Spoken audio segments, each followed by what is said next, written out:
Hey guys, this is Goku, and on this channel we talk about poker and ideas that can improve your life. So if you're interested in that, please go ahead and click the subscribe button because I'll be honored to have you here. In this video, we're gonna talk about a hand that happened on 888 Poker in an online MTT. This is actually a hand that the hero didn't play. This is a hand between three villains, and I've chosen it because it's quite an interesting spot, and I'm also gonna show you some calculations from Equilab. But perhaps let's first see how it happens. So this is a super early stage of the tournament. The blinds are 125, 250, ante 30. I think it's like the first level or maybe second level of the tournament. Everyone is sitting at around the 50k starting stack, and let's see what happens. So under the gun +1 opens for 3 big blinds. We obviously fold our 9-3 off, but hijack calls here. The button also calls, and the big blind calls as well. So we have a 4-way flop of queen 4-10 with 2 spades. Okay, let's see what happens, and we already see something very strange or out of the ordinary. That big blind actually leads into 3 players, so that is super strong, with 3 big blind bets. So the bet is not really strong because it's a quarter of pot, but betting out, leading out to 3 players is a strong play. So we are really curious as into what types of hands this villain does it with. But let's see what the preflop raiser does here. And the preflop raiser raises to nearly the full pot. So almost 4x this small bet. The villain 40 folds. And the villain from the button 3 bets, 3 bets to 3 times the raise. So we see something interesting here. The small blind, the big blind led for a quarter of pot. The under the gun +1, the preflop raiser raised it to 4x, and now the villain from the button actually is 3 betting. So this is interesting, but it's not the end. The villain from the big blind shoves, the preflop raiser calls, and the button calls as well.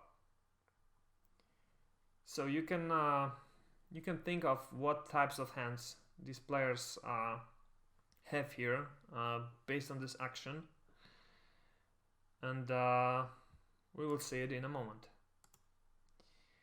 The turn is a 5 of clubs, and the river is also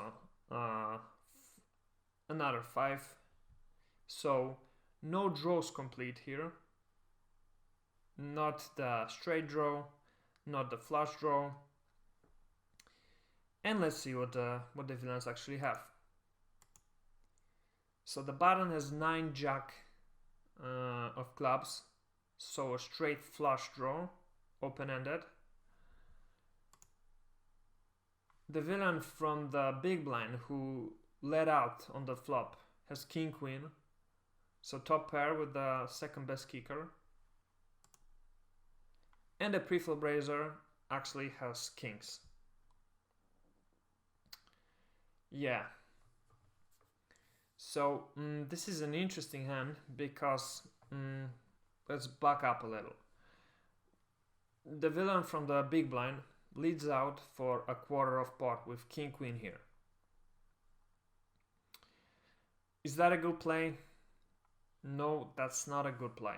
From the big blind in a four-way pot here, it's best to just check this this hand, as in really to check 100% of your range, because it's a bad idea to open the betting, and plus it looks really strong leading out into three players, and you're better off just checking to the pre-flop raiser who's likely to bet. So if you want to raise, then you will have a chance to raise, and you will see what the other two players do in this hand before you get the chance to raise. So that would be a much better idea. Of course, he only bet a quarter of the pot, so he didn't lose a lot of chips here on the flop, like on this first bet. But this is a bad play. I would just check here. Then we have the kings, who, as you remember, three bet.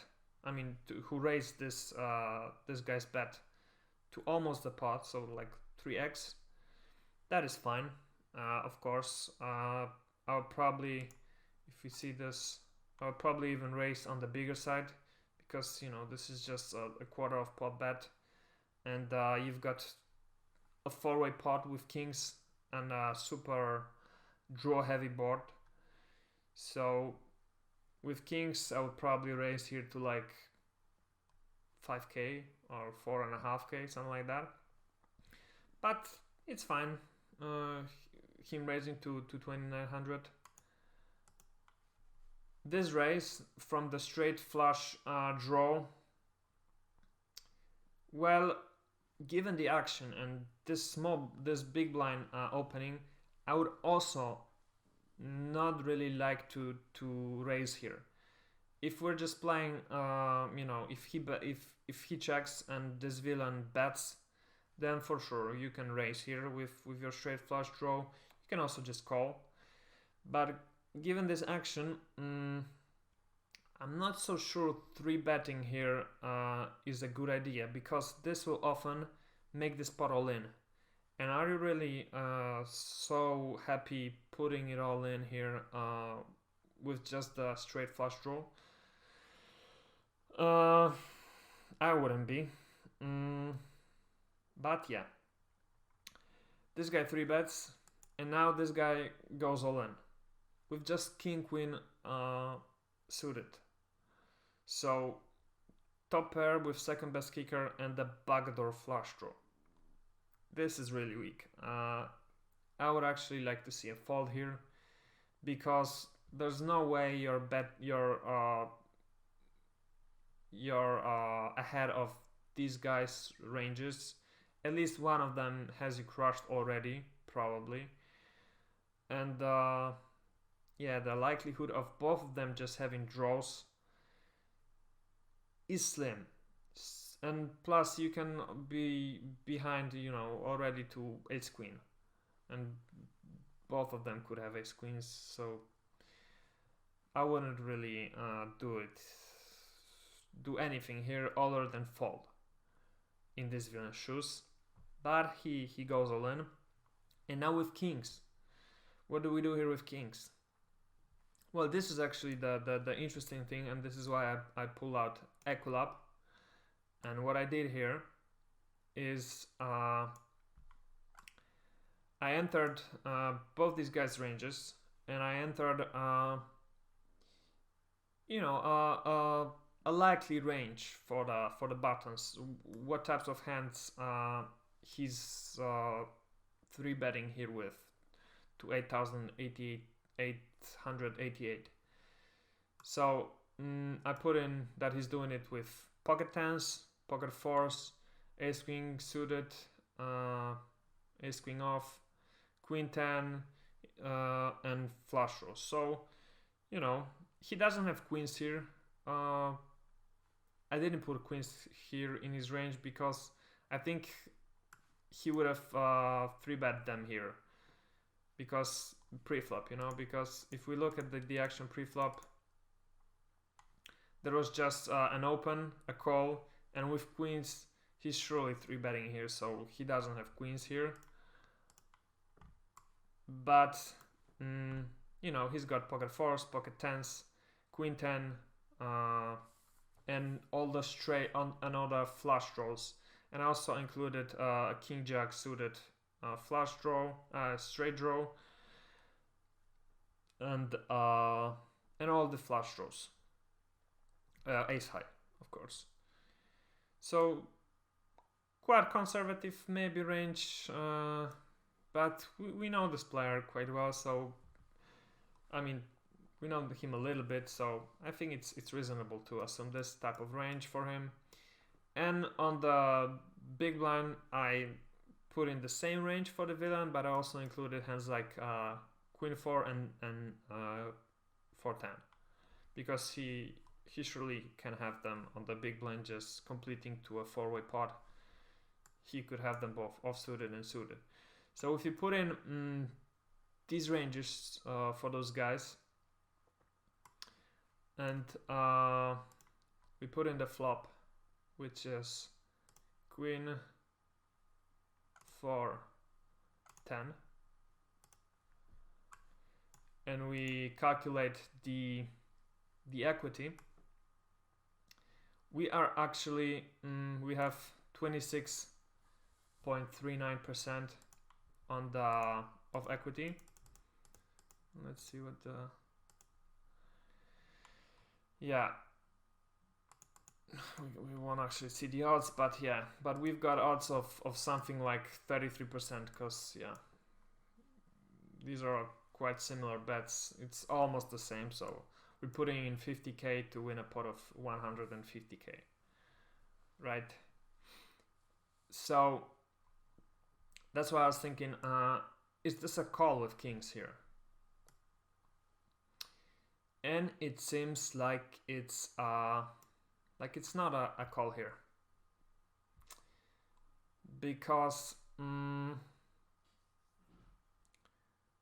we're behind 33% equity with pocket kings.